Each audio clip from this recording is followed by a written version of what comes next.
A friend sent me an article today from the Wall Street Journal, and the headline reads, "To save money, maybe you should skip breakfast."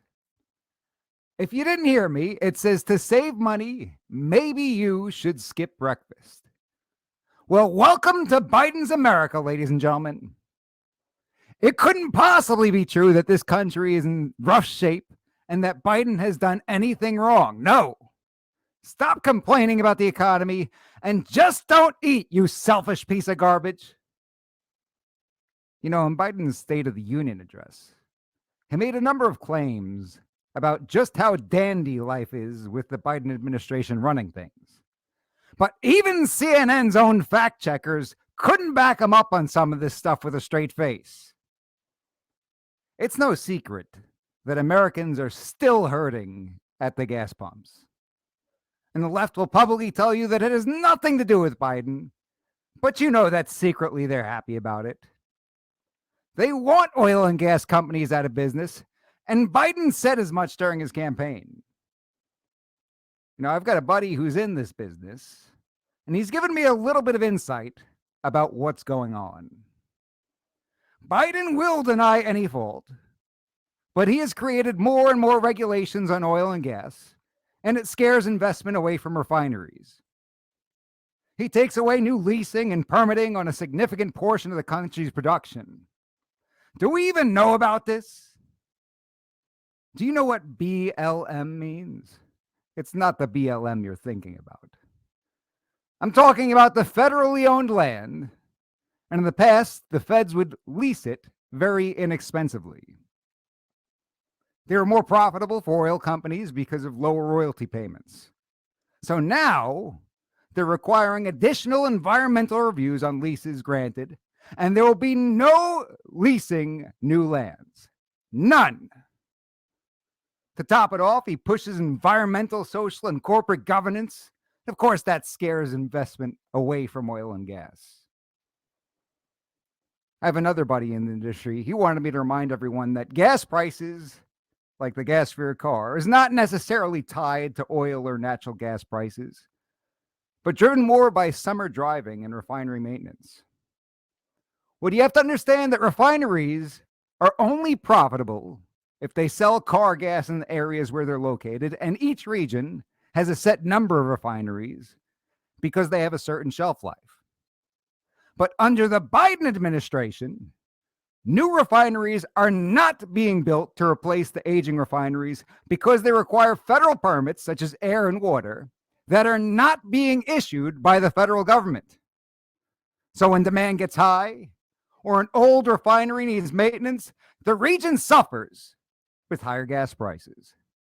So Biden's fault, end of story. All that in mind, Biden had I'm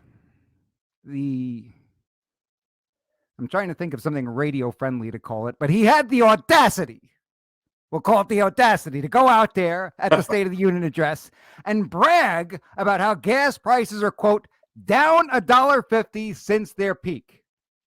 Is anybody actually buying this garbage? Does anybody actually sit there and think, yes, they are? Good job. What he failed to mention, and anybody with a functioning brain cell understands this, they understand that his claims are ridiculous. But even CNN's fact checkers can't deny that gas prices are still significantly higher than they were when Biden took office. It's like if you break both of someone's legs with a sledgehammer and hold them hostage.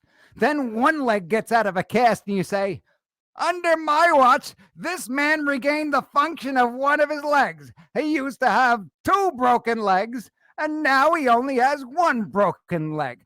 Give me a break. Along these same lines, he says, quote, food inflation is coming down. Not fast enough, but coming down. Yeah, food inflation has come down so much that the Wall Street Journal is recommending Americans skip breakfast to save money. Again, we have the broken leg scenario. In December of last year, food prices were up 10.4% from the year before. That's December 22, up 10.4% from the year before. All under Biden's watch. We can agree with that. And don't even tell me that it's not his fault and that it's beyond his control, because if he's going to stand up there in front of the country and brag about the food inflation coming down, well, then I think he's going to have to take some of the responsibility. He can't get up there and claim that he's done a great job because it's falling just a little bit and then go ahead and say he's got no control over it. He either does or he doesn't.